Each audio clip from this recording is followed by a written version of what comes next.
Hi, I'm Stephanie Hertz, Marketing Director here at Ward Forest. Today I'm in our Wellness Center where we have a lot of different fitness equipment options and our heated saltwater pool for our residents to take advantage of, as you can see behind me here. Today I'm really excited to introduce Officer Valerie Young. Valerie has been a Newport News City police officer for almost 33 years. She's been assigned to patrol, warrant control, youth services investigations, and is currently assigned to the Community and Youth Outreach Division as a community relations officer. She has served as a school resource officer, DARE officer, and is a certified Virginia State Crime Prevention Specialist and Security Assessment Certified Specialist. She also instructs at the Police Academy and gives presentations on numerous topics. Valerie is a certified civilian response to active shooter events instructor. She's been married for 31 years and has 2 great children and 2 mini fur babies at home. Valerie's here today to talk to you about how situational awareness can keep you safe. Enjoy. Okay, good morning. I'm Officer Valerie Young with the Newport News Police Department, and today we're going to go ahead and we're going to talk about situational awareness and some things that we call civilian response to active shooter events. These are not all events we're going to show you that are shooting things. They're just things that you need to be aware of and how to keep yourself safe. So I don't want everybody to think this is just going to be about shootings or anything like that. All totally. So I want you guys to understand that it's very, very important that we are aware of what's going on around us. And one of the things that we try to tell people is that, whenever we go somewhere, we always try to tell people these are things you should look for whenever you go anywhere, whether you go to the movies, a restaurant, or anything. You need to look for the emergency exits. A lot of times when we go somewhere, the first thing we look for is we look for where the bathrooms are. And also if we're going to a theater or to a movie or some kind of sporting event, we look for where our seats are, but we're not really paying attention to where the emergency exits are, where the AED or the trauma kit might be located. Maybe who are some medically trained personnel. Now, you may not know that, but if you're with a group of friends, maybe somebody has some kind of medical training that may be useful. And also who's calling 911. We see a lot of times in emergency situations, no one is calling 911 because now we see everyone doing this with their phones. Let's take a picture, let's take a video because we want to be on the evening news. So we need you to call 911 because we have to get help there to make everybody safe. So just to kind of show you some things we're going to talk about today is we're going to go ahead and really go over what we call the avoid, deny, and defend mechanism is what you need to go ahead and do against certain emergency situations. And we will talk about some active shooter events and some things to look out for again, because a lot of the situations we're finding, people, hindsight is 2020. People later on would say, oh, I saw this, or I remember the person behaving in this way. So we want you to be proactive. And if you see certain signs and everything, and we'll discuss that in just a moment, we want you to report it. We want you to let someone know so we can prevent it instead of being reactive.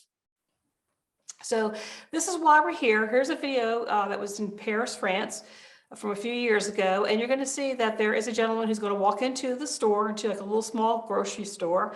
There's a lady with a stroller there. And you're going to see he has a gun. He walks right in and he starts shooting. And you're going to see where the people are just kind of like dumbfounded.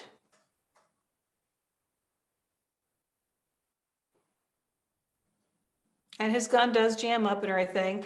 And you're going to see another angle because what you're going to see is people don't want to believe things are happening. So you're going to see here where some people start to run, but then they're going to come back and peek around the corner like, is this really happening?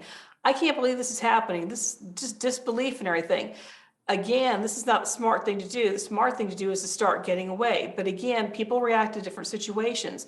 And again, a lot of these people were oblivious to what was going on because they were busy shopping, looking for what they wanted to purchase and everything else too. And unfortunately, they just weren't ready. I don't want you to think every time that you go shopping, you have to be, overly concerned looking over your shoulder all the time. But again, you should be aware of your surroundings. A lot of times I've seen people that I don't know how they do it. They walk with their cell phones and they're on their cell phones. And it seems that they walk perfectly fine. I'm not that type of person. I have to look where I'm walking and everything. And I know that even when I was at a school recently that I saw some students that were actually walking, it was kind of funny, but not funny, but they walked right into the wall because they were so oblivious to what was around them.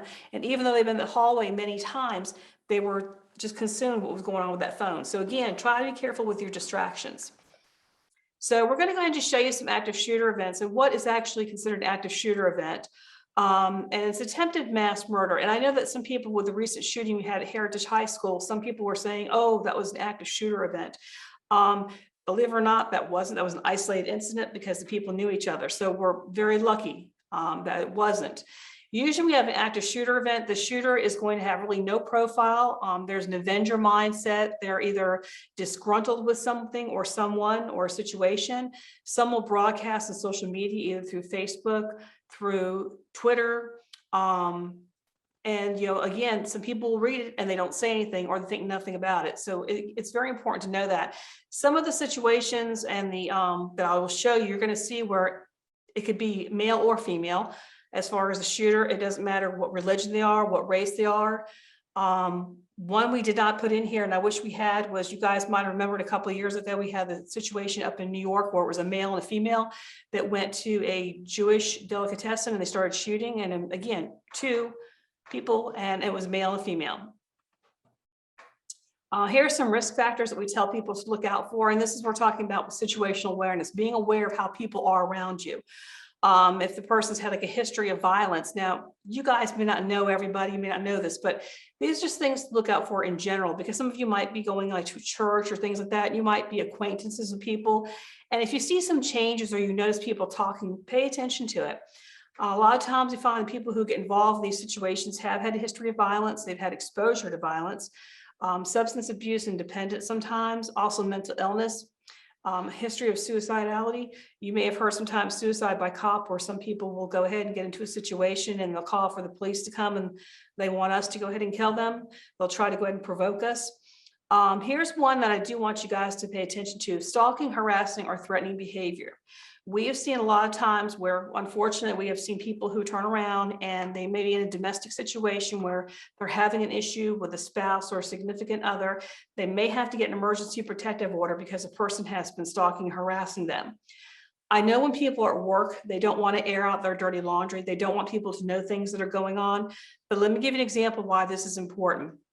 Years ago, when I was on the street, we had to have an educational building here in our city where we had a woman who was employed there, who was administrative secretary, who was having problems with her husband, soon to be ex-husband. She didn't want to tell anybody because she was embarrassed. She had taken an emergency protective order out on him, but she just didn't want to let people know how bad it had gotten. Well, luckily for everyone, this gentleman happened to come on the property where she worked at. When it was after hours, she had to work over. And luckily for everyone, we had a security officer who found him and caught him and tackled him. And luckily the security officer was armed too, because this gentleman was armed and his intent was to come in there and shoot her and anyone else who was in the office. So again, I know sometimes it can be a very, very sensitive subject, but if you are having issues that get to that point, you do need to let people know. Even we had people sometimes who are going through divorces, and if they're going to churches or schools and they have children, and there's custody issues, you need to let the school or the church be aware of who has the custody of the child and what kind of terms and agreements there are for everyone. Negative family dynamics and support system. A lot of times we just see a lot of people who don't even live in the same house and don't even talk to each other, don't even eat together, no communication. And if there is communication, it's all negative, negative, negative. When you keep getting constant negative attitudes or just negative information or anything else, it's very difficult to be optimistic. It's very difficult to look on the brighter side of things. Isolation or instability, we'll talk about that in just a minute with the COVID stuff too, and change in behavior. If you see someone who 1 minute was real happy-go-lucky and then all of a sudden they're extremely sad or depressed, or someone who was sad or depressed, all of a sudden they're the complete opposite, those are things to look out for.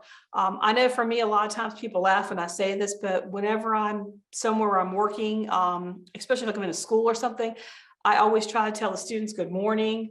If I see a student who doesn't greet me or anything, I'll just ask them, hey, is everything okay? That may sound like a silly question, but you'd be surprised. Some people may just take a minute and actually say, no, it's not. Can I talk? And that's very important, because sometimes we keep ignoring things. That's when things unfortunately take root and they start going towards the negative side.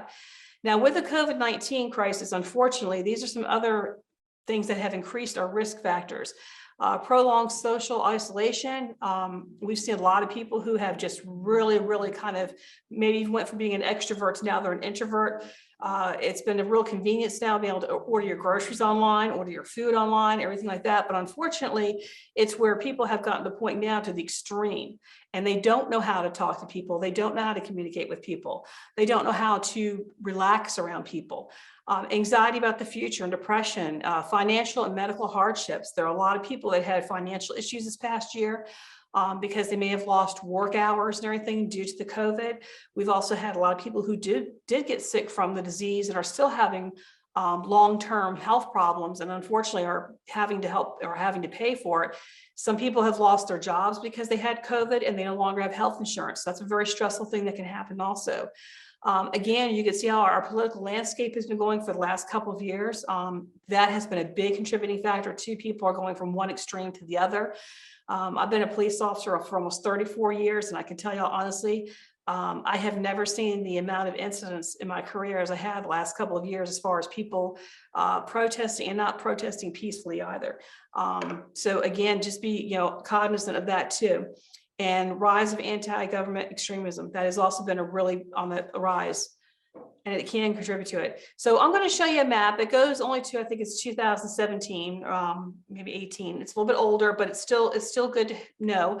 And this is just to show you these things are not just all shootings. We have sometimes people who will use guns or knives or cars. So I want you guys to see the number of victims that's happened, and I'm going to show you. It's kind of a staggering figure. You're going to see the yellow means for a gun, a knife is the red, and the car is blue. The bigger the dot, that means there's 4 more victims. The smaller the dot, it's less than 4 victims. So we're going to show you how this starts going here in the year 2000. And a lot of people remember the first big shooting incident was Columbine. And if you remember Columbine, we actually had 2 shooters in that situation. So you're going to see these things start picking up, especially after the Columbine incident, and you're going to see them multiplying. And we were doing this before for a presentation for another group. Everyone was saying, well, wow, there's a couple of states when this is done that they didn't have any kind of an incident. I will tell you now that there has been incidents of some type in every single state and territory of the United States. So unfortunately, it's no longer just an isolated thing. But you're going to see where it starts really picking up here. And you're going to see now where the different colors are going to come into play too. I'm hoping they're going to work the colors. But again, you're going to see a lot of these mostly are going to be occurring where there's a high population density, because unfortunately that means there's a more target rich environment for people to go ahead and harm people or to terrorize or threaten people or make them fearful. So you're going to see where they keep going up right here. And this is going to go ahead and let you know, I think it does go up to 2017. So the number we have is 280 for that time period.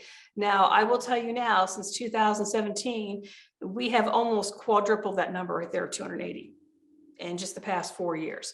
So unfortunately, we're not even done with 2021 yet. So again, a lot of times we hear later on people saying, hey, maybe I should have called in about this, should have called about that. I'm not saying that we could totally stop all of these, but I think there's a lot of them that we could have prevented if we had, gone ahead and interfered with the person. So let me let you guys know as far as, we're going to skip this. We're going to skip some of these slides. The locations where most of these happen at, a lot of times it's commerce, because you have a disgruntled employee that comes into the business and will go ahead and take his anger or her anger out on the employees and bosses. Education, school settings, college settings. Again, unfortunately, you'll have some people that will have issues. It could be a student, it could be another staff member. Outdoors, when by outdoors, like concerts, you guys might remember it a couple of years ago in California, they had that really beautiful garlic festival, and they had all these people all of a sudden saying, those gunshots. I remember watching the evening news, and I'm even thinking to myself, I've gone with my kids to plenty of outdoor festivals and everything, and you would never think of maybe shooting there.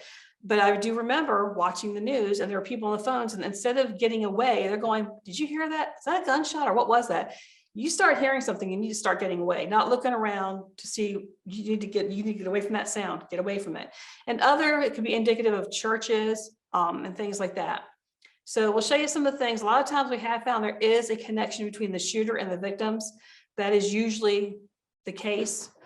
These are some cases just to show you real quick how people use different methods.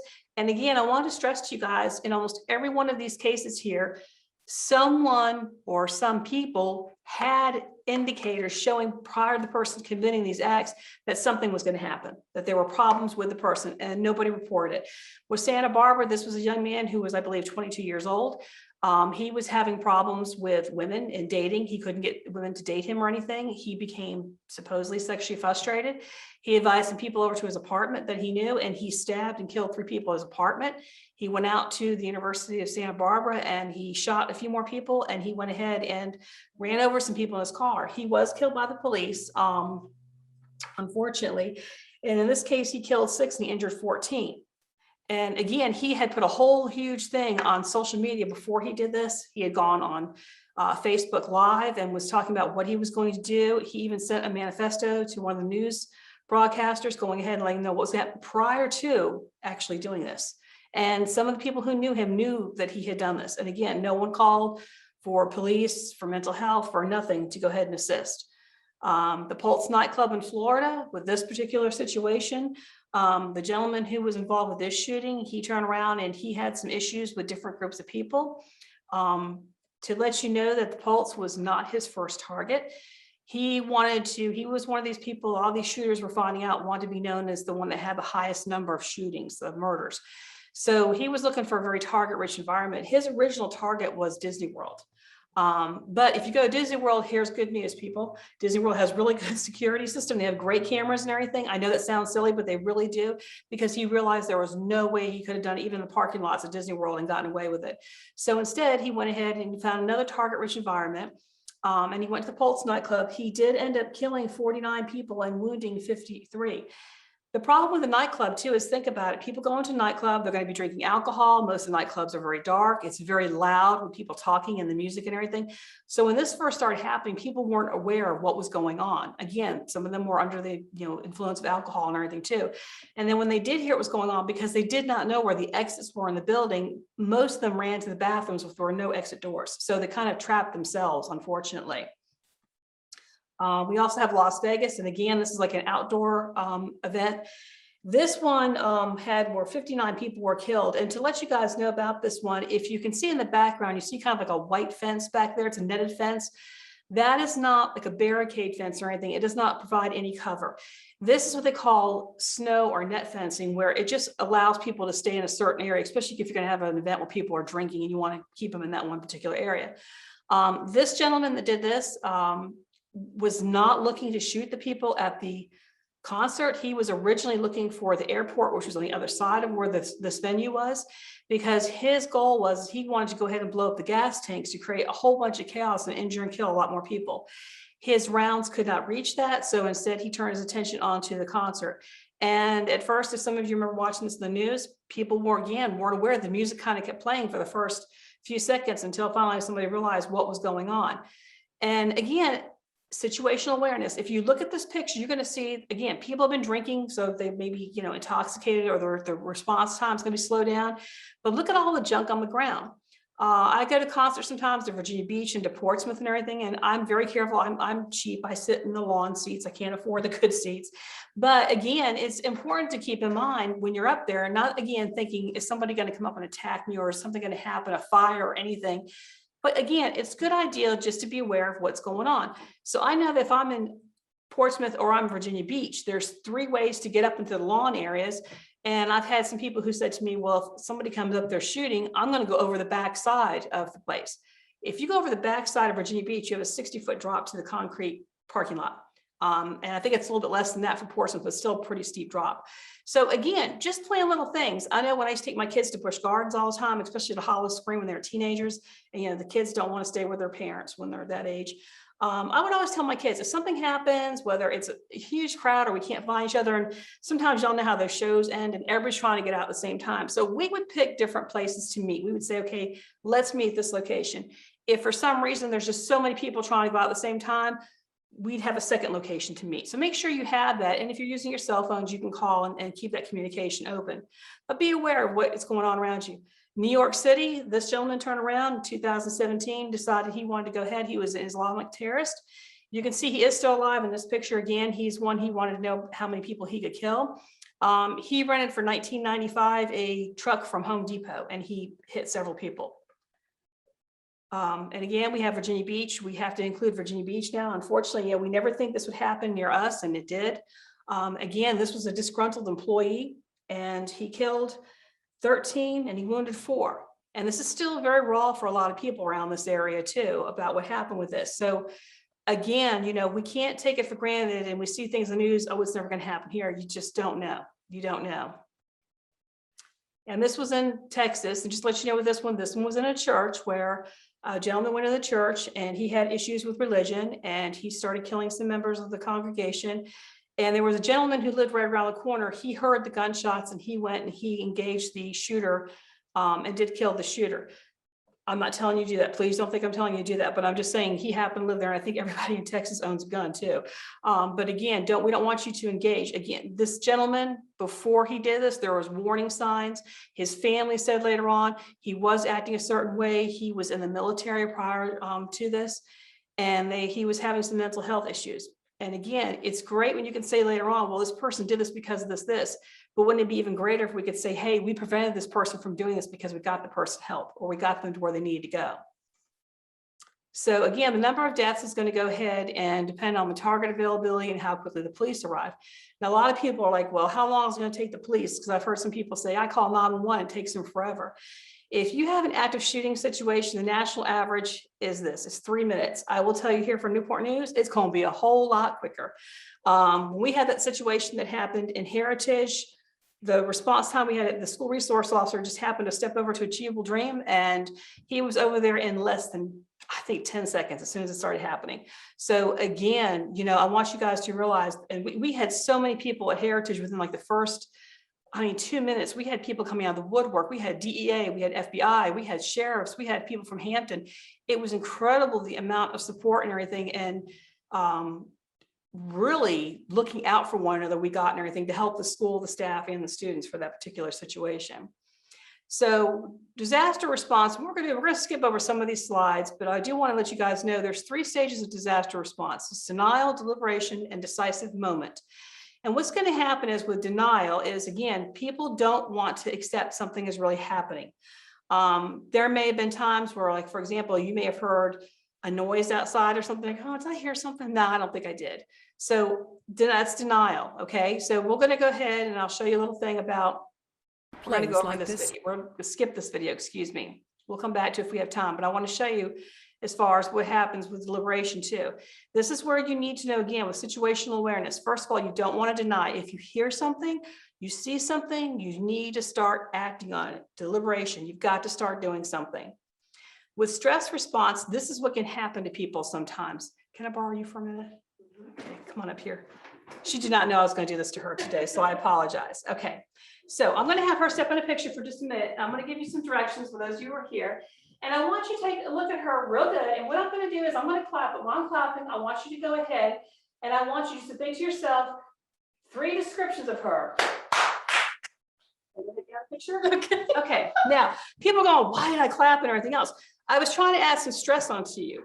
So I don't know if anybody's picking up things, but I'll bet you a lot of you picked up on the fact she was probably wearing something dark. Okay. Can anybody put in the chat maybe some things they noticed about her? And the thing, I know everybody always puts a mask because everybody's wearing a mask nowadays. I understand that. But I want you to kind of think about that if the police are responding to something and you just tell us that it's a female with dark clothing on and a mask on, I want you to think about this for a moment. Can the mask be taken off? Yes. Some of you might notice her hair was pulled up. Can her hair be pulled down? Yes. Is that going to change the way that she looks? Absolutely. So what you need to start trying to focus on too is think about, does the person have any scars, marks, tattoos? Is their hair in a very different style than what's usually on there? What about her height, her weight, her build, her complexion? Is she fair? I know someone put in blonde hair. Good. That's what you want to see. You want to get some really good descriptives. And I know people laugh when I say this, but I used to love going to the mall years ago, and I used to play this game with my kids. We're like, hey, I spy type thing. And it's really a good thing to do. People laugh when I say this, but if you're somewhere with your family or even with a friend or something, start looking at people. Now, please don't do this. Don't go, look at that girl's wearing. Don't do that, okay? But what I want you to do is with your friend or your family members, it's a good way to teach even your children or grandchildren, have them start describing people to you. And don't just say it's a white female or a black male. Or this. What is their hairstyle? You know, do they have earrings in? If they have earrings in, what ear are the earrings in? Because it's very important to start to try to pick things like that and everything. Describe people's build, things like that. You want to go ahead and be able to do that.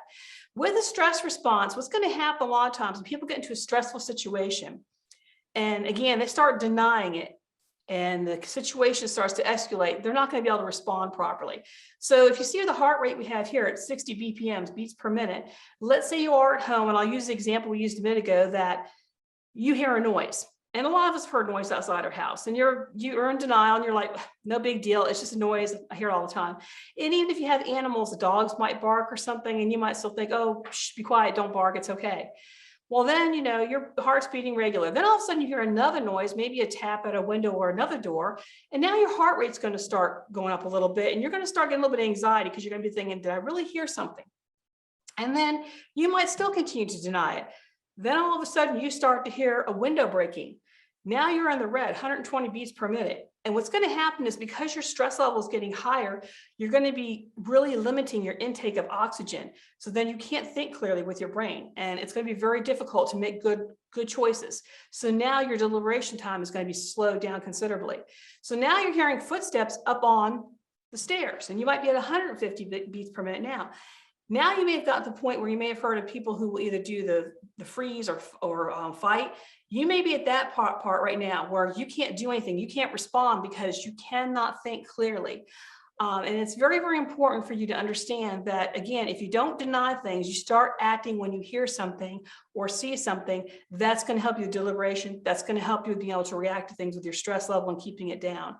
And with your breathing, try not to hyperventilate. Like we always try to tell people, try to breathe in through your nose, out through your mouth, because that will help you. And I know it's hard when you're stressed out.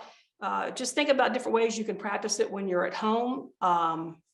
If you get your taxes from the IRS or something, maybe you might want to go and practice then.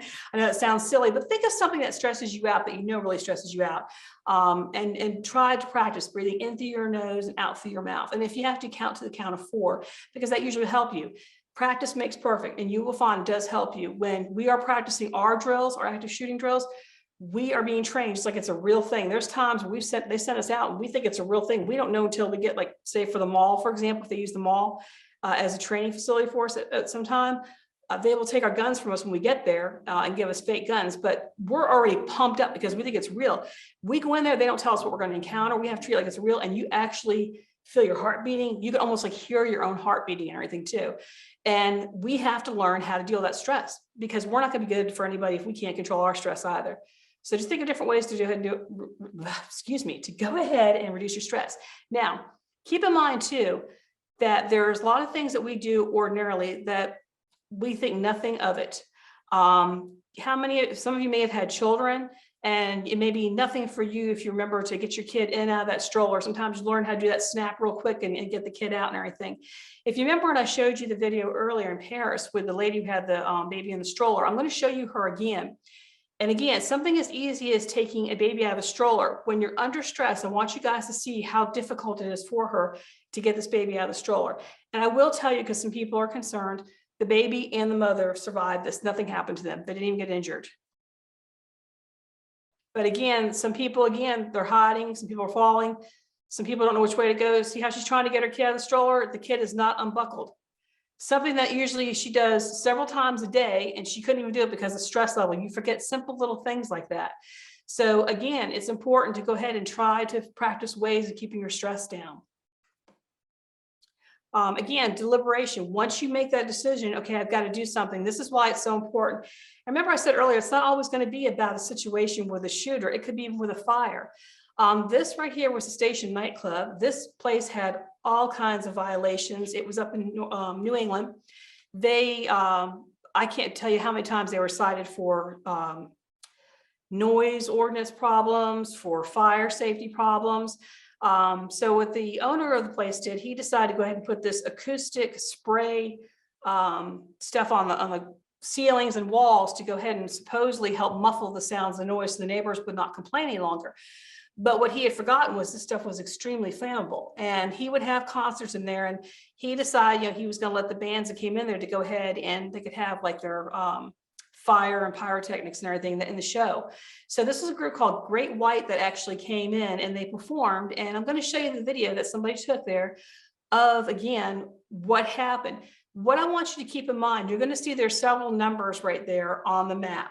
Number 1 is where everybody comes in at. And like I told you guys earlier, you know, we may have a routine, the way we enter a movie theater, the way we may enter even, you know, Ferguson Center there at CNU, going ahead and getting your seats and everything else too. We usually go the same way. And again, we don't pay attention to where the emergency exits are because we just assume we're coming to see our show. We want our seats. Nothing's going to happen. But if you look, number 1 is where everybody came into this place. Of course, they usher everybody in, and the right to the immediate right was the main room, and that's where the stage was. If you see where the number 2 is, that's the kitchen. There is an exit outside the kitchen. Wherever you go, just remember one important thing. Every kitchen has an exit because they take deliveries. So if you're at a restaurant or anything like that, just always keep that in mind, that there's always an exit outside the kitchen. The main bar, also number 3, had an exit. If you look at the back towards where it says the path of the fire, and you can see number 4 back there, that was actually another exit back there. But this gentleman, from where he had so many violations and everything else, did not have an exit sign above this door. So it wasn't lit up. So again, people there for the concert, some people had not been there before. They were not familiar with, again, looking to see where their exits are. And this is what happened. And I want you guys to understand too, is that with this video, the gentleman who filmed it, he was smart enough to know I better get out. But I want you to notice how quickly the smoke started filling in there, because a lot of people in fires die from smoke inhalation rather than getting burned up. And also keep in mind too, is that you're going to notice a lot of people were in denial at first, that they didn't realize the fire was happening. And the band even kind of played for another minute or so. But you're also going to notice where this gentleman did not maintain his property, and the smoke alarm, it took several seconds, and you'll see a clock ticking to show you how long it took for the smoke alarm to go off, fire alarm. And again, from where people didn't know where to go.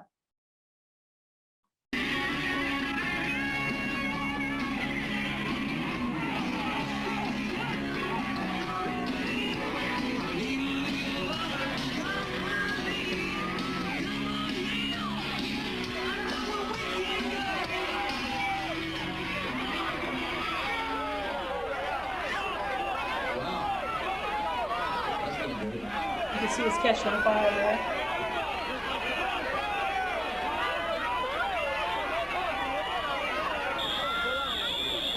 It took 30 seconds for the fire alarm to go off.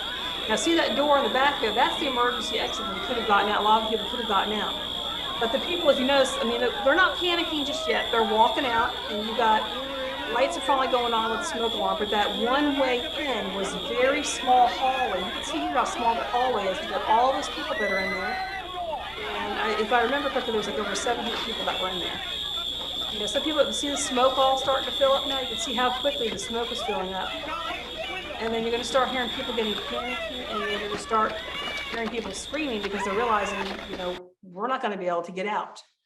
So this is something to keep in mind, and to show you what happened as far as with the casualties, again, from not knowing where to go and everything else too. Again, you can see where the fire started by the stage, the dance floor where there was one casualty. That was one of the members of the band who couldn't get off the stage. But if you see near the entrance, 31. There were 31 people who died at the entrance because, again, they knew the one way to get in, the one way to get out. They didn't know anything else. Some other people, again, went towards the bathrooms and everything, thinking there's an exit there. And I'm not trying to be negative to anybody, but please remember, you're usually not going to have an exit to a bathroom. The only place I know where you have an entrance and an exit for outside for bathrooms is Busch Gardens. That's the only place I can think of, or amusement parks that are having people coming in and out. But again, you know, people didn't know where to go, and they ended up dying from it. Most of these people did die from smoke inhalation. Now, where the front, where it says, where you might see where it says entrance, and to the right, it says 18 feet, and there's some windows there.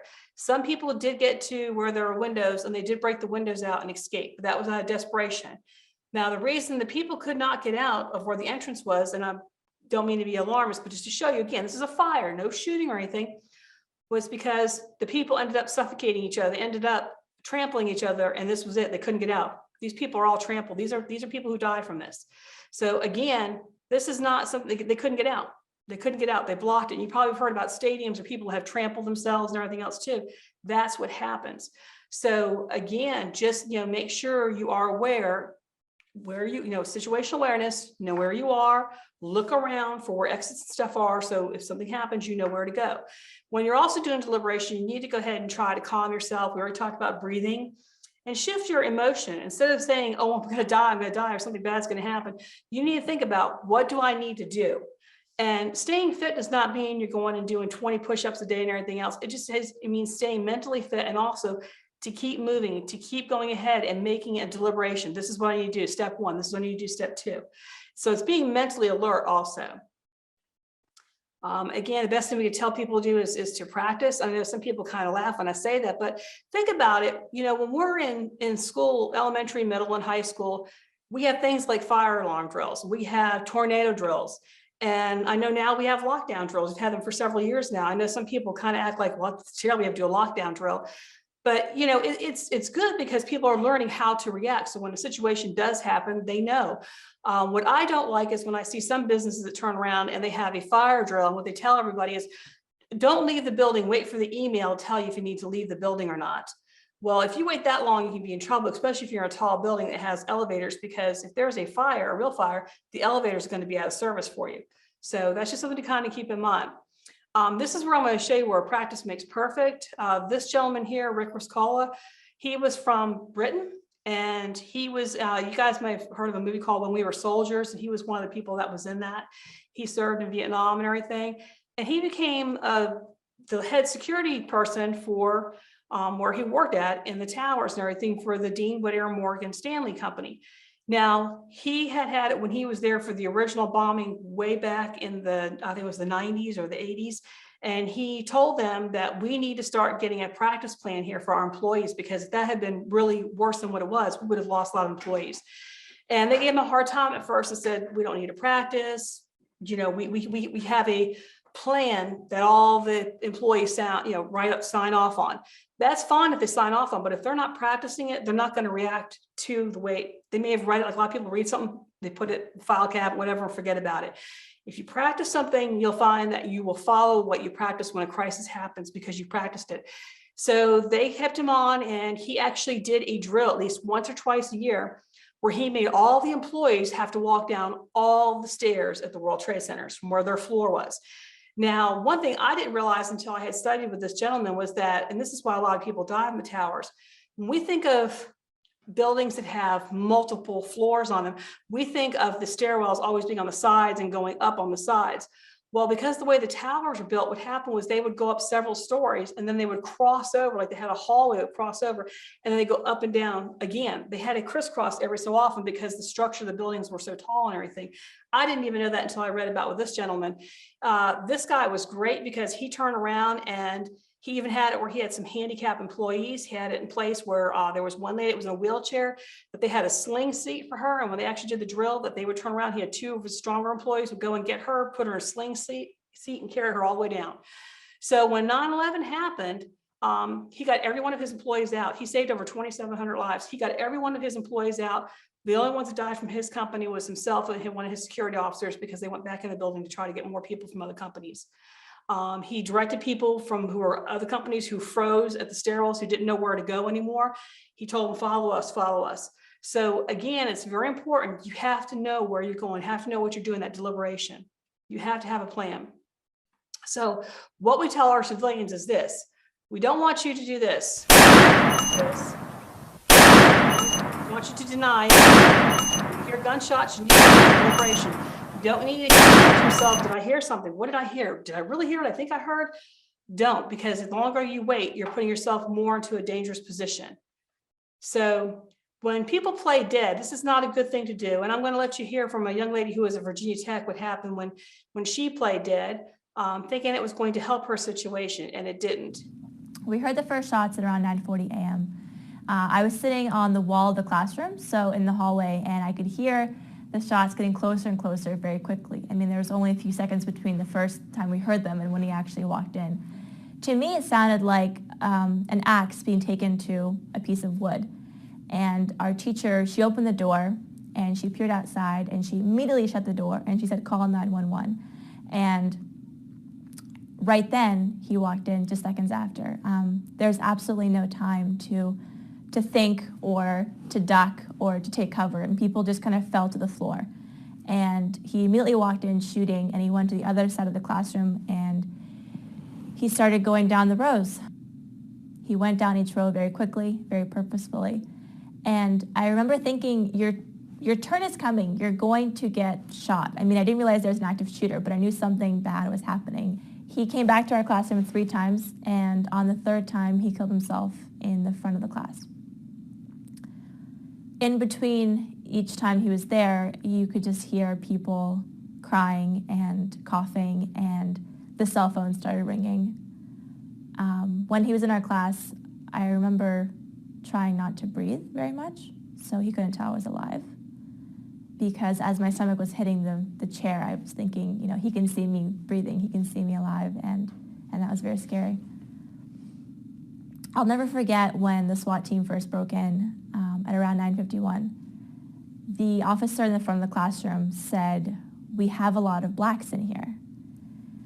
And at the time, I couldn't comprehend what he was talking about, but he meant triage codes. And I remember looking into the girl to my right and realizing, you know, what black meant. He looked over me and he said, first he said yellow, and then he changed it immediately and he said red. And that's when I first started panicking. I still couldn't speak. I was shot 3 times, lying on my back. And I remember thinking, what do you see? Like, what can you see on me that I can't, that you would change me from yellow to red? He killed 12 people in my classroom, including our teacher. Okay, a couple things I want you to realize. I want you to remember what she said. She said it sounded like an axe, you know, somebody chopping wood and everything else. If you're in a classroom, are you really going to, you know, hear somebody chopping wood and everything? Again, that was the denial part, not believing what they were hearing. And I'll show you in just a few moments how it happened in the hallway out there. And you'll see again where from the denial part of it, if they had started doing the deliberation and not denying it, probably more lives could have been saved that day. Also, as a result, she was one of the people that did help where they made, shortly after this, they made an alert system for almost all the colleges and campuses in the United States where something were to happen, students would be alerted, parents would be alerted as to what was going on the scene. I think I just did something by accident. Thank you. Sorry. Okay, we don't want to do what we call hide and hope. If you're going to be hiding under something like this and not getting any cover or not denying that person to come after you, that's not going to be any good. Plus, think about this. If you get into a position like this and the opportunity presents itself where you can move and get out of the way of the shooter if they're leaving, it's very difficult to manipulate yourself because you're going to be cramped up and everything else too with your legs. So we don't want you to hide and hope. We want you to hide and deny.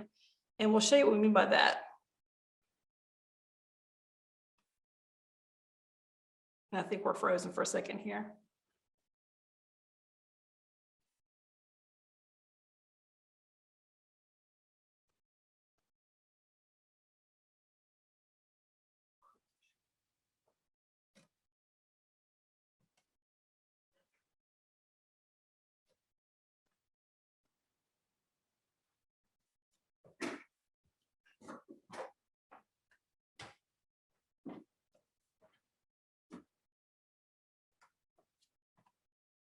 Okay, thank you.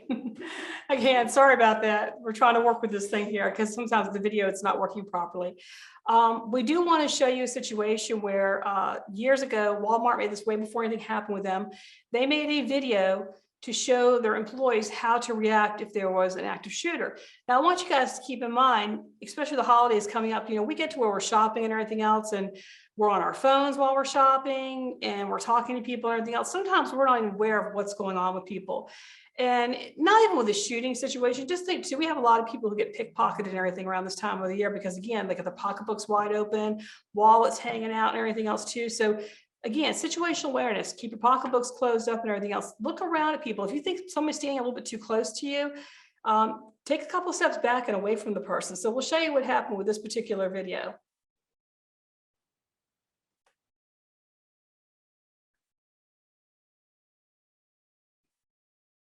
It did again.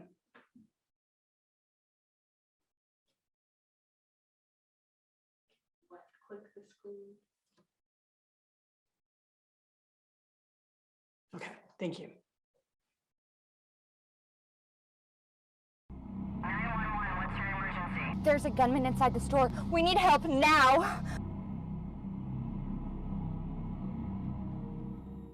And as you're watching this, I want you to see there's going to be a lot of things you're going to see some people do right. But again, you see the shoppers, again, people engaging in conversation, everything else, not even aware of what's going on. Some people be in training rooms in the back. What's going to be the solution? Yes, this does happen a lot of places of business and everything, the warehouse. I actually think he's got an old, well, he's got a truck. I don't know if your daughter would be interested. But now you're going to see somebody who's going to walk in here, and I want you to notice how a lot of people ignore him except for one employee. But he's walking in, and one of the first things that should be going off warning you is not the look on his face, but I want you to look at what he's carrying. And this one guy's like just kind of looking at him, he's employed, whatever. There's another guy's employed. Do you see where he's carrying a black bag? If you see somebody coming into a business with a long black bag like that, you should start putting earplugs in their ears. You should not be denying. You need to go ahead and get out of the way, get away from the area. And this young man does do that.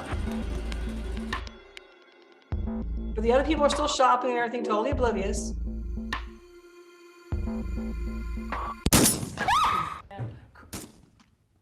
Now again, some of these people are going to be in denial. Now they can't really hear back there in the warehouse.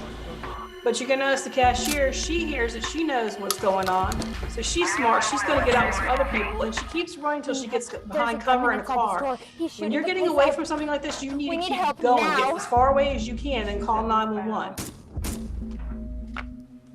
Okay, Emily, see what that is. See what's going on. I know some people say, oh no, she didn't tell me to do that. But again, she doesn't slam the door shut, she closes it quietly. This is what you need to do. This is called the hide and deny. You're gonna turn lights off, you're gonna lock the door, you're gonna make sure all your cell phones are turned off too. Because your cell phones can make noise, and even if you put your cell phone on silent, what's gonna happen is if it happens to go off vibrating, they're very loud, that noise. They have found, research has shown that people who are shooters like this that are looking for a target-rich environment, if they turn around, don't see anybody in the room, they're going to come off the next room. There's a guy with a gun, he's shooting. Look, James, we don't have to. No, look! Then if you get to the point where you absolutely cannot hide, deny, you have to go ahead and defend yourself, and this is how we tell people you should do it. Again, everybody's got their strengths and weaknesses. Come on, this way, this way, this way. Oh, no, come back. Yeah, in here, in here. Now, obviously, don't talk as loud as these people are. This is just for letting you know what's going on. They're making a plan. What are we going to do? We're going to have to defend ourselves. I can't do this. You're going to see your daughter tonight, okay? We are all going to go home tonight, all right? We have a right to defend ourselves.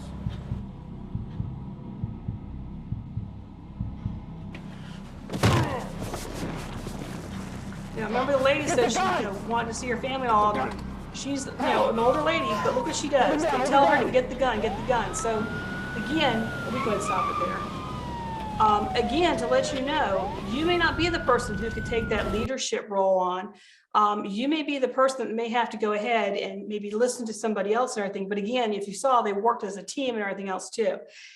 That is your last option to fight. If you absolutely cannot do, where you can avoid, run away from it, deny or hide, if you have to fight, that is your last option that we tell people to do. So again, with situational awareness, if you look at the 3 bottom pictures, those are things we want to see. We want to see people going across the crosswalk properly, somebody monitoring cameras, somebody using binoculars on a boat. If you look at the top 3, those are like, oops situations. But how many times have we seen people at restaurants and everything sitting there with their phones just like that? It really bothers me when I even see people driving. Y'all know what I'm talking about. They're not supposed to be driving on their cell phones, and they're driving and on their cell phones.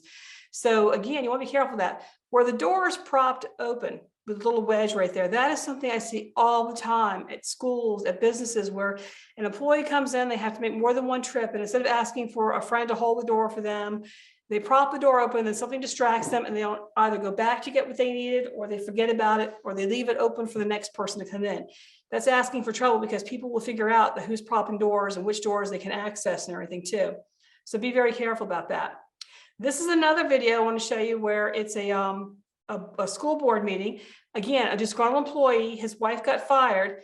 And again, you're going to hear some noise here in a minute. You're going to hear some people gasping. And I want you to realize that when you hear the people gasping and you hear this other noise, don't deny. These people should start to leave, and you will see a couple women that will drop the floor, start crawling to get out. They're doing the avoid run. They're doing the right thing. But watch how some people will, again, total denial, and then when they actually get the opportunity to leave, they push their chairs in, they fold their coats, they carry their pocketbooks. You just get out. You don't wait to get all that done.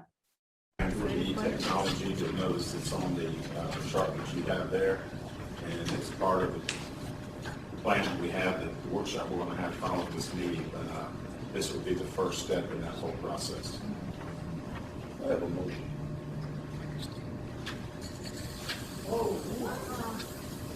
A motion. Everybody in this room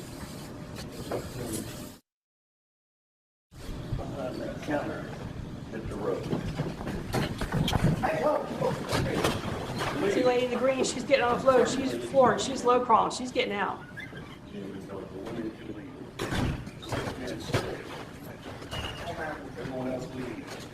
But look at these other ladies. They're going to go ahead. They're going to carry their pocketbooks out. One lady's going to push her chair in up there. If somebody gives you the opportunity to leave, you need to run. John, just let him talk. He's talking. John, go ahead.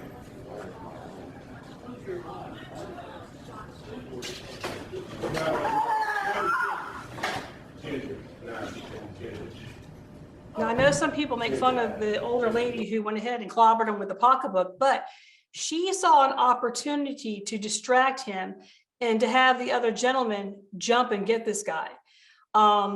They didn't. If you notice, they didn't take any kind of action or anything, didn't go after him, nothing.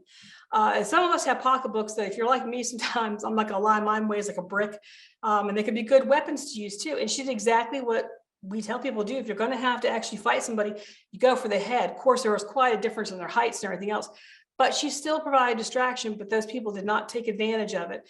The gentleman did fire at them. He didn't hit anybody, but a police officer who happened to be working in that building came over, and he was the one who engaged the gentleman, and he did shoot him. But again, a lot of you probably heard those gasps and stuff when the guy first started spray painting, and he didn't have the gun drawn out, but once he started spray painting and everything and saying, I got emotion, it's time to leave, not time to hang out to see what's going to happen. So again, this we talk about avoid, run, leave ASAP, know your exits, call 911.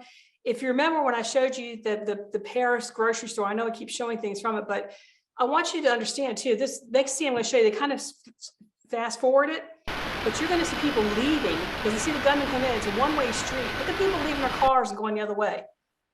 Now some people are hearing the shooting, and you got a couple people getting out of the store, and you're going to have another person getting out of the car. And if you notice, they're running way away, the opposite direction. That's what you want to do. If you run towards the store, you're putting yourself in the line of fire of that person. But those people did the right thing. They knew to avoid it. Let's go ahead and get away from it. When the people who are in the store, again, just to kind of let you know about avoiding and getting away from it, consider your secondary exits. Now, if you look at this person, they're on the floor, and where it says camera 13, that's what they came in at. Does anybody see a problem with that door? The person left it open, okay? So here's the problem. Now the shooters don't know the person went back through that door. But if you look at this, instead of just like, we said the hide and hope, you need to avoid and deny. There you've got a door there. You've got a ladder behind there. And again, they should have blocked that door. So like we told you before, when you deny and hide, you lock the door, lights out of sight, and phones turned off, totally silent, no vibration, nothing on there. And don't have the flashlights on your phone. If barricading the door, the heavier the better, the more the better, door stops are better. We tell people to put things constantly against that door whenever you can do. The thing I like to show too is, it's gonna be kind of hard, but a lot of times when I do this for churches and everything, one thing I recommend, because a lot of people always worry about the cost of stuff, bungee cords are great, okay? And the reason bungee cords are great is, let's say, I wish we had a door behind me I could have shown you, but let's say that this is a door right here, okay? If I have to, I don't want to stand in front of the door barricading it and everything else too, but if I need to go ahead and I need to be able to, barricade or hold it, I don't have a whole lot of stuff to put up against it. If you take the bungee cord, let's say this is a doorknob right here, and you hook it like this, and then you stand the opposite way, and I hope it's not going to pop back on me, but you stand the opposite way of what the door opens, so the person can't open, pull way back, and put your weight on everything. It's not, and that door is not going to open, okay? And if you have a chair or something, hook this on the chair, put some weight on that chair. That will keep the door, help keep it closed for you. It's a real simple, cheap solution. A lot of my churches, I do this for them, I tell them, put these by your doors. Just hang out a hook and everything. That way, in case something happens, your security team knows they can train people, go ahead and use it and how to do it, okay? Very simple solution, works great. If you have a door that has the hinges at the top, again, hook it on the hinge, the opposite way that the door opens, pull. This stretches, pull it. You can get longer ones than this too, but it will help hold that door. And we'll show you in just a minute some other things too you can use to hold the doors closed. I like the bungee cord because I'm a shorter person. So for me also, I like the way it hooks. I can get it on things and I can pull and use my weight with it too. So again, we want you to keep that in mind. Do I need to do something? Click the screen. Okay. All right, again, deny and hide, you could barricade. They've got several things in here to use. They've got all these trays and stuff and carts. They could use that to go ahead and put against the door so the person can't get in there. I love rubber door stops. If you notice, I'm not saying wood door stops. A lot of us have those wood door stops, and if we have like a wood floor or a linoleum or vinyl floors, you put that wood one in there and it just doesn't stay in place and everything. Rubber door stops are great because they'll stay in place. Also, if you have a door that some of these doors have big gaps, like older buildings and everything, and even in the door frame itself, if there's a big gap, you can stick these in that gap and that will help seal the door shut too, to keep the person out. So that's why I like rubber door stops. Plus they come in different sizes. So you look at the place where you're staying at that you want to barricade, just make sure you've got what I call a kit in there. My daughter's a school teacher. She's got bungee cords and she's got several size rubber stoppers because one of her doors in her classroom has a big wide thing like this at the bottom. So I got her the fatter door stops at the bottom, but on the side of the door, there's still a gap like this much. So I got her a much narrower one so she could stick it in both places. I did it again, I'm sorry. Gotcha, okay.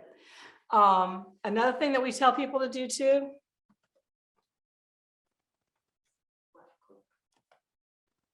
Thank you. Again, like I showed you with the bungee cord, you see how they're using like a tension sleeve. You can use electrical cords, anything that you have. You know, a lot of people say, well, there's nothing for me to use. If you've got computers in the room, TVs in the room, use those cords. They work really good. If you have a belt, but do you see how this gentleman is holding the door opposite from the way it opens up? That's what I was talking about with the bungee cord earlier. That's what you want to do. You want to hold the opposite way. Also, he is away from that window and everything. So the person tries to come in, his body's not right there. He's not a target. These are somewhat good to use. They're very expensive. And the problem is too, you have to have a metal plating on the door for it to use. A lot of people don't have metal plating on the doors for them to use. If you absolutely get to the point where you have to defend yourself, I want you guys to understand is that we tell people throw something at the face because the natural reflexes when something's thrown at the face for you to go ahead and go like that. A lot of times they'll drop the weapon. It'll allow you to go ahead and get it. If you've got the bungee cord, you can have somebody put it at the bottom. You can trip him up. If you look, you see somebody holding like a stick-like thing at him, that's a fire extinguisher. Use a fire extinguisher to go ahead and blow it up in his face and everything else to blind him and everything. I know this sounds like being harsh or mean, but if you're getting to the point that you have to defend yourself, you have to do whatever it takes to defend yourself because at this point you're at the end. There are no other options. So this gentleman here is the one in Paris, France. He's the one that made Deliberation. He was the one who saved the day, so to speak. But I want you to see how calm he is. We're not going to show everything he did, but he's on the phone. He's called 911. He's making a decision how he's going to take on that person. And he goes after him. And yes, he did get him. But what I want you to notice is you guys see the lady in the blue? Look what she does. She plays dead. If the shooter had come back over to that area for some reason, knows he hasn't been over there and sees her, is she now a target? Absolutely. Okay, so you don't want to do that. So again, knowing your surroundings. So let's go ahead and just do a real quick thing about Virginia Tech. This is Norris Hall where the Virginia Tech thing happened. And I want you to know when we go over this, not everything, we did learn some good things from the situation also, because I know a lot of people always say, oh, negative, negative. But I want to show you a couple of good things that came out of it. Here's the classroom on the floor where our student was that was talking earlier. She was in room 211. And you can see the ones that have numbers here. Those are rooms that had students in them that day when this all happened. So when the shooter came in, he entered room 206 first, which was across from room 211, okay? The reds indicate people who were fatalities, yellow are serious injuries, and green are people who survived and were okay. When he went into room 206 and he shot those students, he then went into room 207. Again, he's still not in the other girl's room. Remember, she said she described the sound as an axe chopping wood. So he's shooting 2 classrooms, not her classroom yet. Could there have been a chance for them possibly to go ahead and barricade the room? Yes, there could have been. They could have locked the door and everything, and they didn't. They failed to act. So when he entered her classroom next, you could see how many people were killed in her classroom. Okay, and everyone suffered severe injuries and everything too in that classroom. There was a cadet in there, and I'll show you his picture in just a couple minutes. He did try to take the gunman on, and unfortunately he lost his life, but if he hadn't done that, probably more people in that classroom would have died. Then he went over to room 204. Now in this classroom here, there was a professor who had been in the Holocaust. When he heard the shooting, he knew what the sound of a gun sounded like. So he had, if you notice, like the windows are open there, he had people jump out the 2nd story window. He told people, if you want to live, go jump out. So that's why you see all those greens that are in the white part there. Those are students who jumped out and they survived. He and the teacher's aide are the only 2 who did not survive because he tried to barricade the door and the student teacher tried to help him too, and they died. Now we still have 1 classroom. Do you see the other room down there? 205, I think it is. If you notice, there's an X there. No one was killed in that room. And this is what bothers me because people never talk about this situation. There were students in that room. When they heard the shooting going on, they turned around, they locked the door, they went ahead, they put a desk up against it. But also what they did was they all laid on the floor, they turned the lights off, they laid on the floor, they put their feet against the door, and then the person behind them put their feet against that person's shoulder, all kind of like in a V formation to reinforce the barricade they had put up against that door. So the shooter never gained access. But a lot of people never hear about that because we're too busy focusing on the negative. And I want to give kudos to people who were able to think. Again, they did a good deliberation. They knew what was happening. They didn't deny it. They knew what had to be done, and they did it. And lives were saved because of that. Everyone survived that classroom. So again, our job, just to kind of let you guys know, is we're going to stop the killing, stop the dying, evacuate the injured. When we come up there, if you're injured, I'm not trying to be mean, we're not going to have time to go ahead and treat your injury. We're going to go and try to stop the shooter or the person who's got the knife or whatever, or we're going to stop the person who's doing the harm. I know some people get bothered by that, but if we let that person continue to go on doing what they're doing, it's just going to add to the numbers and everything else too. That's why when I said earlier in the beginning, find out if there's anybody around you that has any medical training or medical degrees or anything. And even you can even watch little videos and stuff about just putting pressure and stuff on people that are bleeding. But when we do come to a situation, we tell you to come on out or put your hands up and everything else, please do me a favor. Don't do this. Don't come up with your phone like this, because when you come up with your phone and the situation is already really escalated, everybody's BPMs are really going up with you. What do you think the police are going to assume is in your hand? They're going to think it's a gun. So your phone can be replaced. Your life can't be replaced. Don't worry about your phone. That's why I have to give kudos to Heritage High School, because a lot of people are like, why couldn't they do virtual learning the next day immediately? And that was because the teachers and the staff and the students, when they heard it going, they went into lockdown immediately. They left their cell phones, their computers, and everything in the school. And we had to treat it as a crime scene because it was. They couldn't retrieve it, but they did exactly what their drills told them to do. So I have to give kudos for that. And again, we have a mental health unit that will help you as far as the trauma. But just to kind of give you guys an idea too, think about if something were to happen, like when we're in our schools, we have like target-rich environments like this that are just unbelievable. And with Heritage, I have to give teachers credit, because when they started hearing the gunshots, every teacher I talked to, all of them said, we knew it was not a normal sound. Now, some of them said they weren't sure what it was, but they knew it was not a normal sound. They immediately went into lockdown mode and they started grabbing, because it was during a transition time, they grabbed as many students as they could. They didn't care if they were their students or not, and started just shoving in the rooms. So like I said, they did a really great job. Now, if you notice, we did not name the shooters in this, because we're not going to go ahead and give them that, their attention, everything that they're looking and they're seeking and everything. However, we need to keep in mind some of the people who are the real heroes. Now, these are 2 people from Virginia Tech. Matthew Laporte was the young man who was the cadet who tried to save the lives of the students. I'm sorry, I cannot pronounce the professor's name. Libershka, I'm probably pronouncing it wrong, and I do sincerely apologize. But he's the one who, again, saved the kids in his classroom. He had been the Holocaust survivor, so he knew what it sounded like. This young lady here, a lot of people, again, we don't know who a lot of these people are.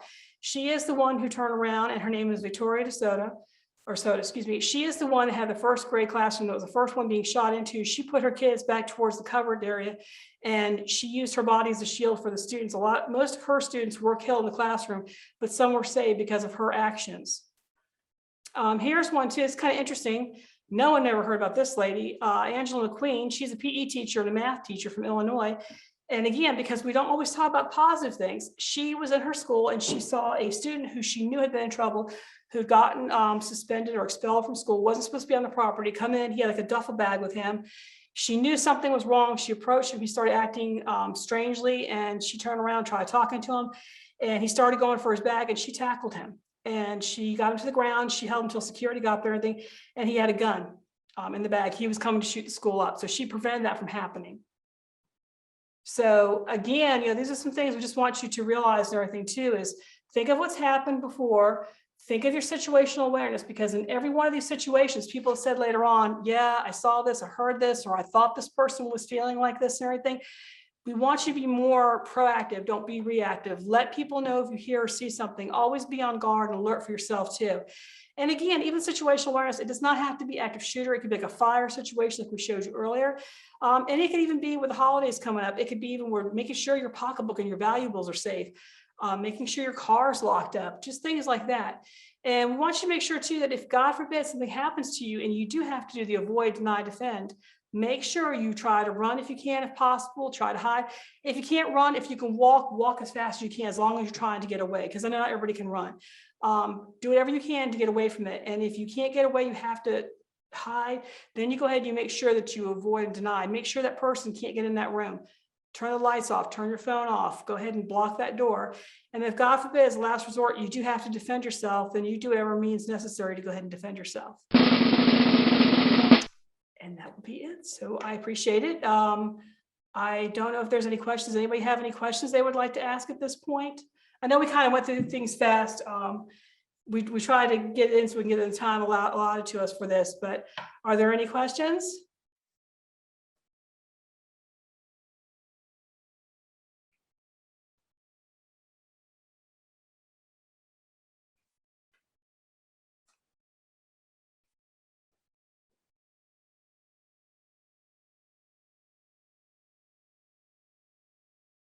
And again, if anybody ever would like this presentation for their churches or anything like that, just contact me. I'm the only female officer young in the police department. So if you just call the police department and ask me, they'll direct you to me. Okay.